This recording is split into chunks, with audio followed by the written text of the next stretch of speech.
At the beginning of the story, we see a man named Cooper attending a major concert with his daughter Riley, where the famous singer Lady Raven was scheduled to perform. Cooper's daughter, Riley, is a huge fan of the singer. Riley had scored well in school, so her father, Cooper, had booked tickets for the concert to please Riley. Over 20,000 fans of pop star Raven had attended the concert. Riley is overjoyed, but Cooper senses something is amiss. Cooper notices that there are a lot of police and security personnel in the building, as if they had been tipped off that something big was going to happen at the concert. A short while later, Cooper sees police officers taking a man away for questioning. Seeing this, Cooper becomes even more worried about what's going on. The concert begins shortly after, and Lady Raven takes the stage and begins singing. Then the other fans, along with Riley, begin to cheer. But Cooper isn't happy.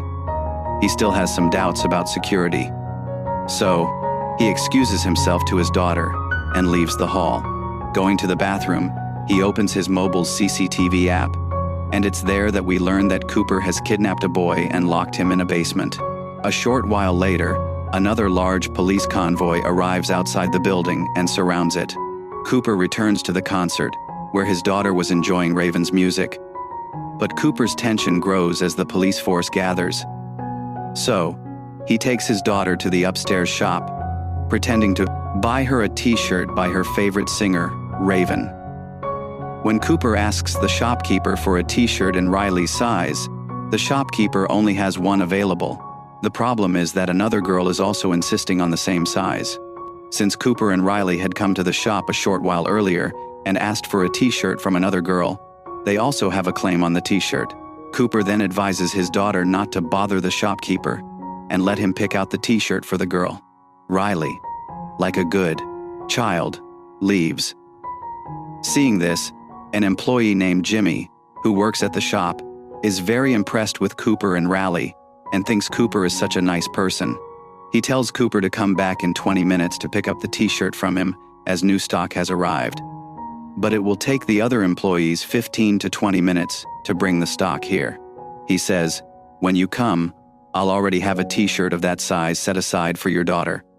Cooper now understands that Jimmy has completely trusted him, so he takes advantage of Jimmy and asks him why the high-security police and FBI are there.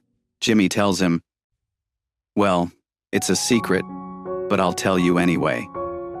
He explains that this entire concert is actually a trap set by the police to catch a man.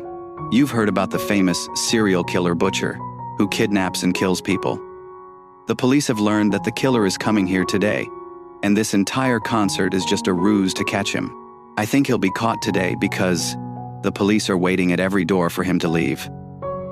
Hearing this, Cooper's forehead begins to sweat, realizing that the serial killer butcher is none other than Cooper himself. Listening to Jimmy's words, Cooper's tension increases, and he realizes what a big mistake he's made by coming here. But he didn't want to be caught so easily by the police, so Cooper began looking for a way to escape. He noticed that all the doors here only opened with employees' ID cards, and when he arrived at the gate with his daughter Riley to escape, he saw a large police presence at the gate. This dismayed him, and he wondered how he could get past these security guards. He then spots a girl on the stairs. Cooper quietly pushes the security guards away from the gate, causing them to quickly leave the gate and take him to the girl. And Cooper's plan worked. But when Cooper reaches the door, he sees several more security guards standing outside, searching and questioning everyone who leaves. Now, if Cooper were to leave through the gate, the security guards would catch him, so he reluctantly returns to the concert. While his daughter is having a great time, Cooper is worried and contemplating how to get out. A little while later, for the next song, Lady Raven calls her friend Parker, who comes out from under the stage. Cooper sees the path the singer took, and an idea comes to his mind. Cooper then goes straight to Jimmy and asks, "Did you get a tea shop for my daughter? Because you told me to come back in 20 minutes and get one for your daughter." Jimmy says, "Hey sir, I was just going upstairs to get a tea shop for your daughter." "It's good you came." Cooper asks, "Can I go upstairs to the storeroom with you?" Jimmy goes, and the two of them start walking upstairs toward the storeroom. After reaching the storeroom, Jimmy asks Cooper what his job is. He explains that he's a firefighter who saves lives. Hearing this, Jimmy becomes even more impressed with Cooper. While Jimmy is unloading a box of tea shutters, Cooper secretly steals his ID card, which he uses to unlock any door in the building. Cooper tries to extract more information from Jimmy, so he asks him, "Do you think the dangerous serial killer Butcher will be caught today?" Jimmy tells him that the killer will definitely be caught today because a perfect trap has been set for him. He explains that all the employees know about this trap, and the police have given them all different secret codes. Now, Cooper is initially afraid Jimmy might suspect him, but then he jokingly asks Jimmy, "What's your secret code?" The foolish Jimmy tells Cooper his secret code is Hamilton. Jimmy then pulls out a tea shop and gives it to Cooper without any payment. As soon as Jimmy leaves, Cooper gets to work, going down to the basement, taking Jimmy's ID card, unlocks the door, and enters a room where a secret police meeting is underway. Cooper pretends to be an employee and has come to get coffee, so none of the police suspect him. Cooper, under the pretense of having coffee, stands there and listens to their conversation. They were discussing how to catch the butcher, as planned. Cooper didn't stay around long, fearing suspicion, so he took the coffee and left, cleverly stealing a police radio to keep himself informed of the soldiers' every move. Cooper then returned to the concert, and while listening to the police radio, he learned that the leader of the entire plan was an old woman named Dr. Grant. He heard more information on the radio, which was good news. No one knew what the killer actually looked like. The police only knew that he was a man.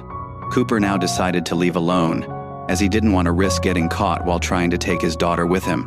So he tells his daughter, "I'm going out again because I've forgotten my credit card, and if you ever lose it, come to the parking area." He then leaves. Climbing the stairs, he sees a fire alarm. He thinks, "Why don't I pull it? It will create a commotion among the people." Taking advantage of this opportunity, he can hide in the crowd and escape. But just as he's about to pull the alarm, he hears a doctor's voice on the radio, saying that the killer might be trying to escape. He'll definitely try to panic people. Make a fake call, claiming there's a bomb, or sound the fire alarm. If anything like this happens, only women and children will be evacuated, and the men will be detained for questioning. Hearing this, Cooper becomes worried, as his plan has once again failed. Cooper considers escaping via the roof, but the police are also standing at the gate. Then, his eyes fall on the kitchen, and an idea strikes him. He sets the stove to full temperature, throws a glass bottle into it, and within moments, the bottle explodes, causing a girl to be covered in boiling oil, causing her to scream loudly. Hearing the screams, the police come to help the girl. Cooper grabs an apron from the kitchen and goes to the rooftop to look for an escape route. But two police officers, already on duty, arrive. They ask Cooper what he's doing, to which Cooper replies that he just came for some fresh air. His friend got burned in a kitchen fire. "I couldn't bear to see my friend's condition, so I came to the rooftop." The police begin to suspect Cooper. They ask Cooper for his secret code, which Cooper reveals to Hamilton, which he learned from Jimmy. They then ask Cooper for his ID, which the police had given to all the employees. Cooper checks the apron he was wearing, which belonged to another employee. He finds the employee's wallet, which also contains the employee's card, which Cooper shows to the police. The police are convinced Cooper is the employee and let him go. However, Cooper's plan to escape from the rooftop fails. Riley then comes out looking for her father, Cooper, because she wants to watch the rest of the concert with him. Cooper, heeding his daughter's advice, returns to the concert. Cooper, having given up, has tried to get out numerous times but failed, and he realizes his fate is over. But then, Cooper learns from Riley that Lady Raven chooses a random fan at her concerts, who gets the chance to dance with her on stage, and then they are also allowed to roam backstage. Cooper is delighted to hear this, as it's the only way out where the police aren't present, allowing them to escape easily. But Cooper doesn't know what he can do to make Lady Raven choose Riley among so many fans. Using his brain, Cooper goes to singer Raven's manager, and begins praising Lady Raven profusely. He tells Raven's manager that his daughter, Riley, is a big fan of Raven.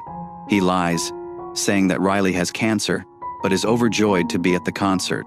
Hearing this, Raven's manager takes pity on Riley and appoints her as the current dream girl, giving her the opportunity to dance on stage with Raven.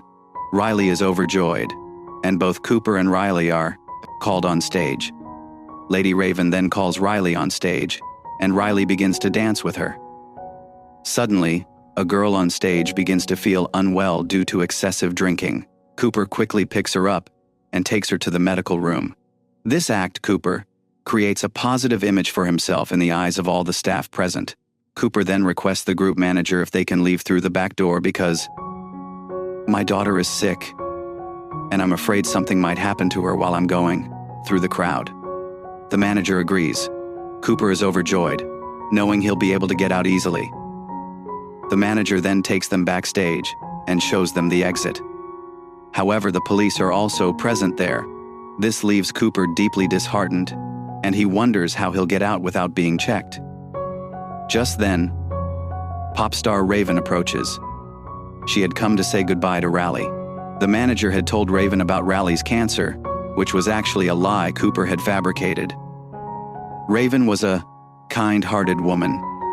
She felt bad for Raleigh for having cancer at such a young age.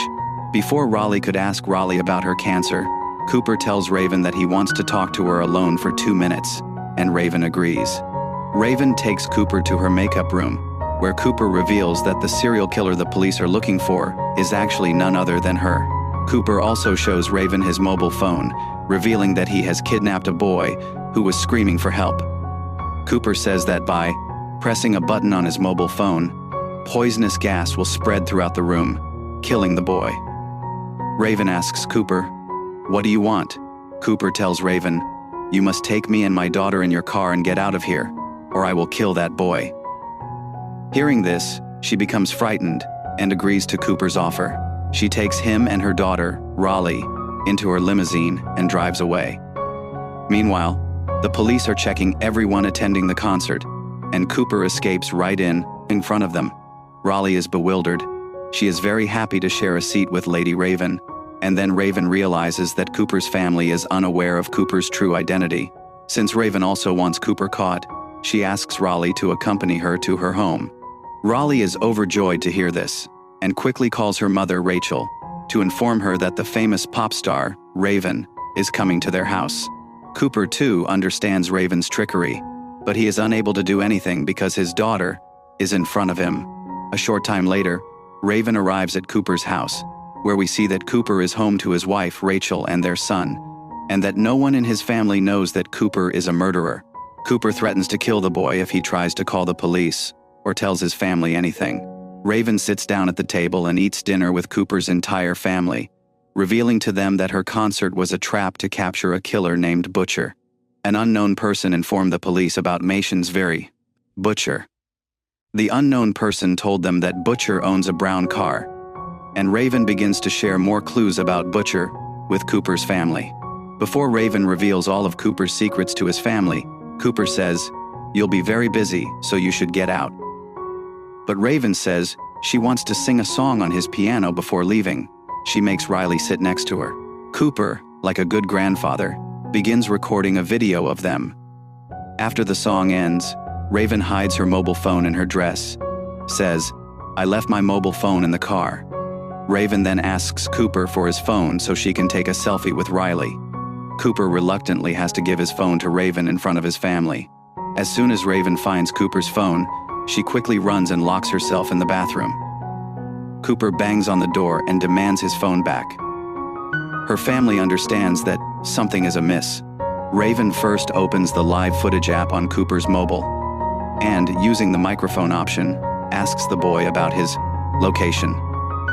The boy explains, "I don't know my exact location, but when I was being brought here, I noticed a blue gate to the house, and I saw a broken lion statue nearby." Knowing this, Raven quickly goes live on Instagram and tells her fans that there's a house with a blue door near the broken lion statue. If anyone has seen such a place, break down the door and get inside. There's a boy trapped in the basement, Get him out. Lucky Ali. Some of Raven's fans know about the location and set out to rescue the boy. Raven then texts her driver to call the police. Just then, Cooper unlocks the door with the other key and enters. Cooper had locked his entire family in an upstairs bedroom. He takes his phone from Raven and sees that the boy he had locked up has been freed and taken away. This enrages Cooper. He puts Raven in his car and starts driving away. But then he sees his family standing in front of him. Is parked. They climb out the window and climb down from the tree near their family house. Cooper can't believe how he made such a mistake despite being so smart. Because Cooper truly loved his family, he didn't want to run away like that in front of them. Seizing the opportunity, Raven gets out of the car and goes to his family, while Cooper closes the garage door and locks himself inside. A short while later, the police arrive and surround the house. We then see Raven getting into her car and driving home. But then a policeman stops Raven's car and tells Raven's driver to get out, saying he'll drop Raven off at his house. He takes Raven and leaves. When the police enter the house, they find Cooper nowhere. In fact, there's a tunnel in the kitchen that opens into his neighbor's yard. He escaped from there, and now we know that the policeman who offered to drop him off at night is actually Cooper. He comes out of the tunnel wearing police uniform, and no one recognizes him. He then handcuffs Cooper and tells him that he has numerous hideouts throughout the city, and is taking Raven to a place where no one will be able to find him.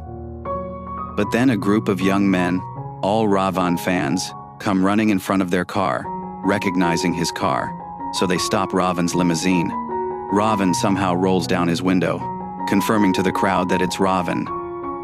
Cooper begs for help, but Cooper quickly rolls the window back up. However, Raven's fans surround his car, preventing Cooper from moving forward. Raven frees his hands from the handcuffs and gets out of the car, just as the police arrive. When the police look inside the car to apprehend him, they find that he has fled. He had, in fact, taken advantage of the crowd and escaped by blending in with the people. Here we see the boy whom Cooper had kidnapped. The boy thanks Raven and hugs him. Meanwhile, Rachel has returned home and dropped her daughter Riley and son off at Dr. Grant's. When Rachel goes to the kitchen, she finds Cooper already waiting for her. He's wondering how the police found out that Kyler was going to attend a concert, and Cooper realizes that the person is none other than his wife, Rachel. Rachel herself accepts this. She reveals that she previously suspected Cooper was having an affair because his clothes always smelled like a hospital. In fact, he used some medical liquid to clean blood from his clothes. Then one day, Rachel followed Cooper and saw him with the men who were later killed. This made Rachel suspicious that her husband might be the famous butcher. Rachel then took the concert ticket receipt from Cooper's wallet and informed the police, who then set a trap to capture Cooper. Hearing this, Cooper became enraged and decided to kill Rachel first and then himself. As Cooper reached for a knife and moved to kill Rachel, trying to distract Cooper, asked him to eat a pie with her one last time. She said, "I made this pie especially for you and your daughter, Raleigh." Cooper was a clown, but he loved his daughter very much, so he agreed to eat the pie. They both sat down to eat the pie. Rachel didn't eat it, but Cooper was eating it with great pleasure. As he ate, Cooper confessed that he was furious with Rachel, because of her, he would never see his children grow up. Finishing the pie, Cooper realized that it had been laced with some kind of narcotic. In reality, Rachel had found Cooper's bag, which contained all the items he used to kidnap people. After finishing the pie, Cooper felt dizzy. He tried to hit Rachel again, but the police arrived. She tasers him repeatedly, and Cooper is finally arrested. As he leaves, Cooper spots Raleigh's bicycle, which had fallen over. He picks it up and straightens it. His children arrive, and Raleigh, weeping, hugs her father one last time. Cooper is then placed in a police van, and on the way we learn that Cooper had removed a wire from the bicycle tire and kept it with him. He uses it to unlock his handcuffs and burst out laughing, indicating he's about to escape again. At the end of the movie, we see Jimmy, the employee, who learns from the news that Butcher has been caught and also learns that the man he helped was actually Butcher. With this, the story ends. If you enjoyed this video, please subscribe to our channel and like or subscribe